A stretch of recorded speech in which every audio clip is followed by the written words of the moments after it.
end of last week's corrections, I asked Shoemaker, is it pencil? Before I attempted to bite into the pencil to prove whether or not it was a real pencil or a candy pencil.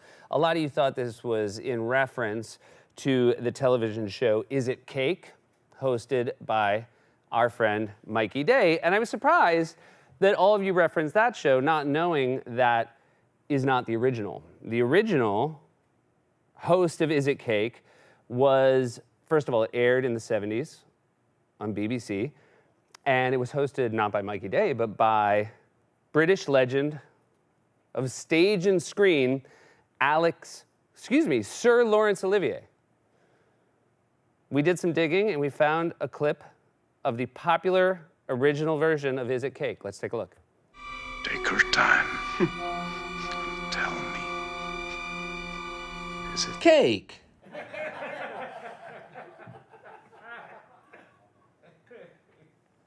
These jokes, correction jokes, aren't sprints.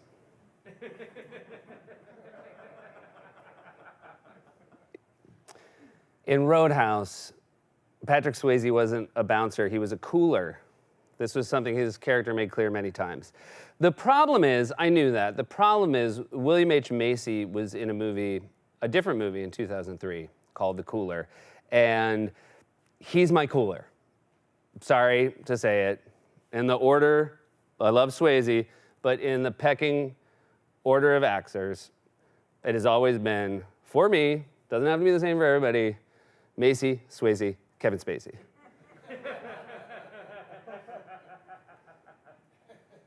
Well, I also love Jake Lacy. So now, top three could be anywhere, but it's like Lacy, Macy, Swayze, Kevin Spacey, and then John Wayne Gacy. For the serial killing, not the painting. Long story. Shoemaker's a huge fan of John Wayne Gacy, the painter. And so he's very upset anytime you lump the two. And he's always walking around saying, I'm sorry that I can separate the art from the artist. And I'm like, what?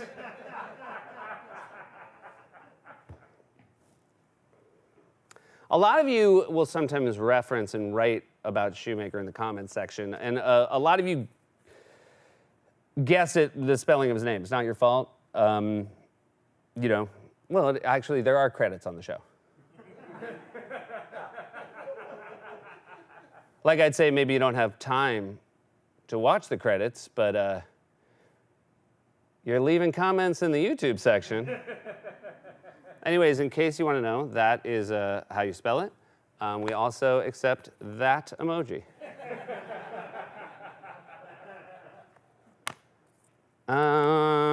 We did a joke about Family Feud, and we were told we used an incorrect buzzer sound for Family Feud, which shocked me. I went back, I could not hear the difference. First, let's hear the real sound effect. And now let's hear the one we used in a closer look. And every time they do another failed roll call, it can end like this. A speaker has not been elected. Buzz.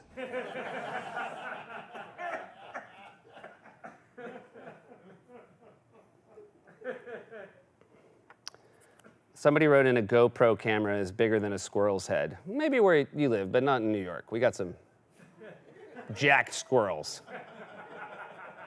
Not your like Monday through Friday squirrels, but in the park, on the weekends when the bridge and tunnel squirrels come in. Just walking. I got your nuts right over here.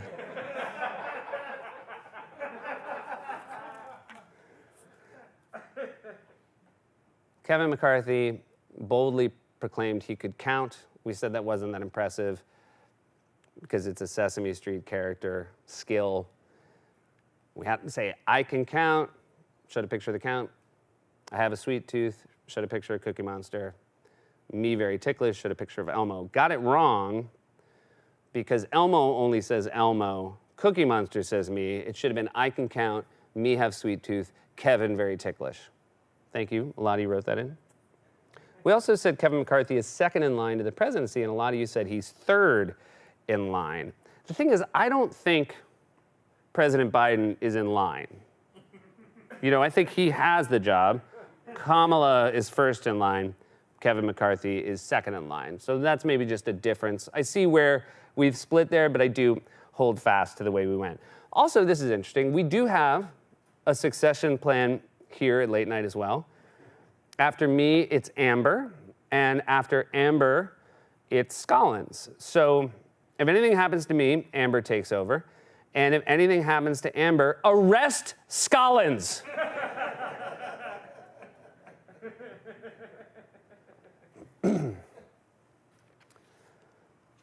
Was doing my Jennifer Coolidge impression. To great acclaim, it should be noted. And was a little taken aback by this comment.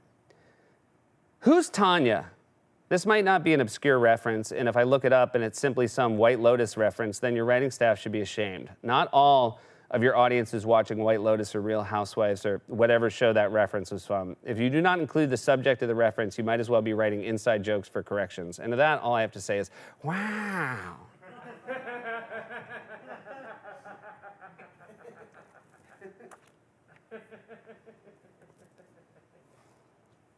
The Jackal Mug's obviously been going out.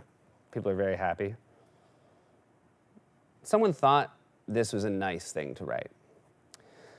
I feel like it's important for everyone to know that sometimes, occasionally, someone breaks into my apartment building, opens up everyone's packages, and takes what they want. My Jackal Mug had arrived while I was out of town, and I received a notification about another robbery. I was so sad, but there was a twist. The thief opened the box and then declined to take the mug.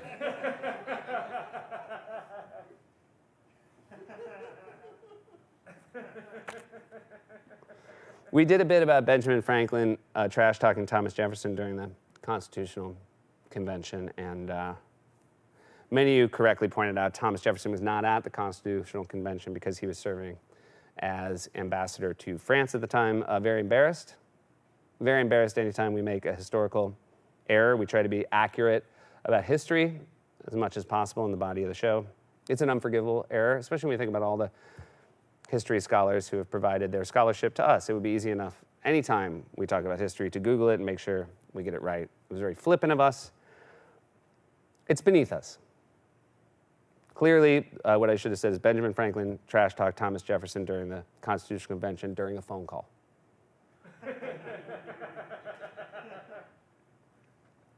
We talked about how the Steelers were eliminated from the playoffs after the Jets failed to win. And we showed a picture of Jets quarterback Mike White. And someone pointed out Mike White didn't actually play in the Jets game on Sunday. And all I want to say to that is maybe he should have. Oh, no, we got to figure out what we got here with Joe Flacco.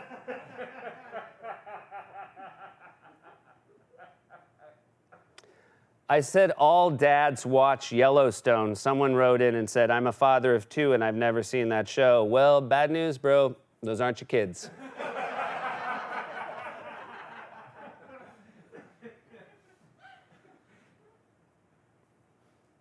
We talked about the way Mike Pence claps. And first of all, we said he should be holding two coconuts like he was in Monty Python and the Holy Grail. Two halves of coconuts. That was an error. But someone pointed out a really shocking thing to me. Because I then mimed Mike Pence running and clapping, and they said, you're clapping wrong. Mike Pence claps like this. And I said, that couldn't possibly be right. And then I went back and took a look. Let's see.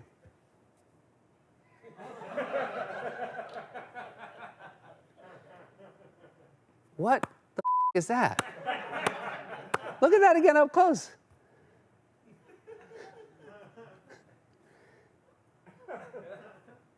That was like one of the tests they did in Blade Runner.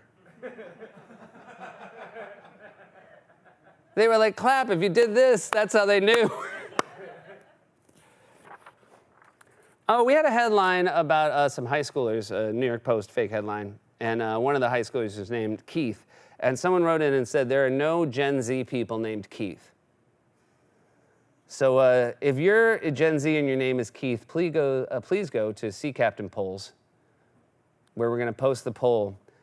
Are you Gen Z? And if so, is your name Keith? we talk about our crew a lot here, and obviously we had our edible pencils were out, and we've been talking about the kindness of the edible pencils came from the mother of our sound mixer, Mike Witzer, and a bunch of you said, are you really saying you have a sound mixer named Mike Witzer? And I never put it together. It does sound like a children's book. Iggy Peck, architect. Rosie Revere, engineer. Mike Witzer, sound mixer. But of course, we know it's not a family business, right? Like, his mom's not a sound mixer. She's a candy maker. Of course, Witzer isn't her maiden name. I asked Mike what her name was before she was married. Mandy Baker.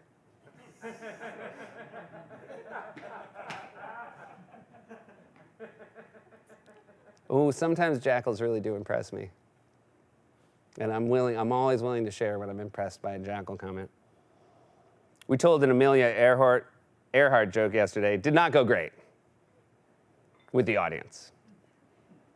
Someone wrote, you can't be surprised when an Amelia Earhart joke doesn't land.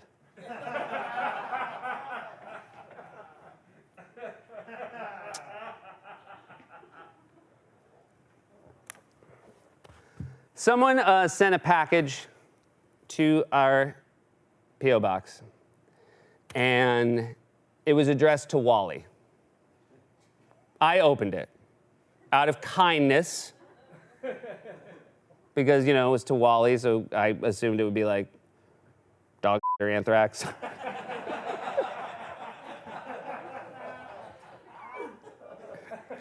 But I forgot Wally is beloved, and it was tiny. It was in a package, right? I'm seeing this, and it was in a bigger package. I'm like, oh, this is gonna be some bullshit joke, right? So I unwrapped it, and this is incredible. Look at that little. Can you get in close enough? Jackal's Rule, and a very believable Wally. This is art, Shoemaker. Not your clown paintings.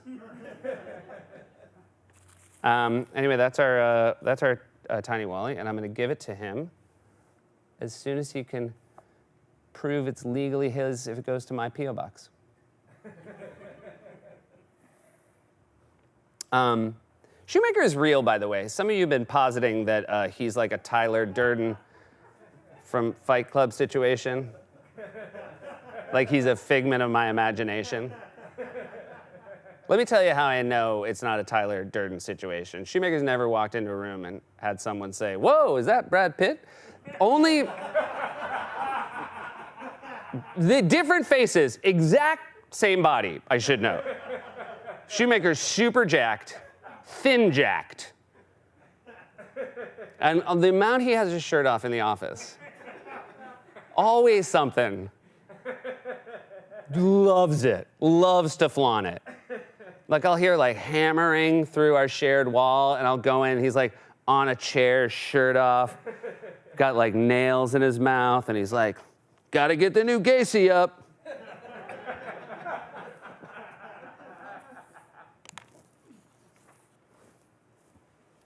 You made a joke about the scariest thing someone could send me is a severed human head. Turns out I was wrong. Opened this right before the show today. This is not the first time I'm saying this. I was right on some accounts when I said a severed human head would be the scariest thing you could receive. My mistake was the word human, because this came.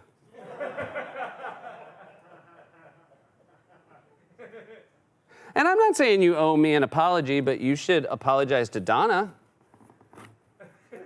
who had to run to wardrobe and get a new pair of pants after I the ones I was wearing.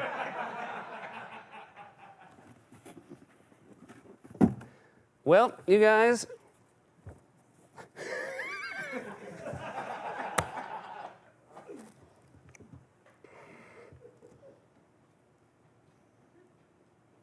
Is it Wally?